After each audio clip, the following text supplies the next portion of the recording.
Hello friends, good evening. Welcome back to my channel mini blogger Debasmi চ্যানেলে তোমাদেরকে জানাই অনেক ভালোবাসা। তো দেখো, আমাদের ঘরের কাজ প্রায় শুরু হয়ে গেছে, আর অনেকটাই প্রায় হয়ে গেছে। তো তোমাদেরকে আমি দেখাচ্ছি যে কতটা হয়েছে। তো এই যে এইখানে আমাদের হচ্ছে জানলা পর্যন্ত, মানে ছাদের পর্যন্ত হয়ে গেছে।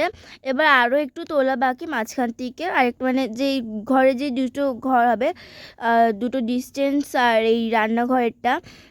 তো যেহেতু সিমেন্ট বালি লেগেছিল মেজোতে, যার জন্য দিদুন এখানে দেখো ভালো করে মেজোটাকে ধুয়ে দিচ্ছে, আর আমিও ধোবো। তার আগে তোমাদেরকে একটু বাইরে থেকে দেখিয়ে দিচ্ছি। তো বাইরে থেকে দেখো, এই গেটের দিক থেকে এরকম লাগছে, আর পাঁচিলের দিক থেকে এরকম, মানে জানলার এই দিক থেকে। তো কেমন লাগছে, মানে এদিক থেকে কেমন লাগছে অবশ্যই কিন্তু বলবে।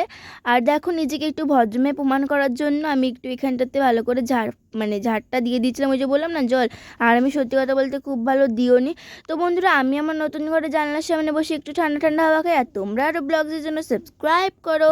By, thank you for watching.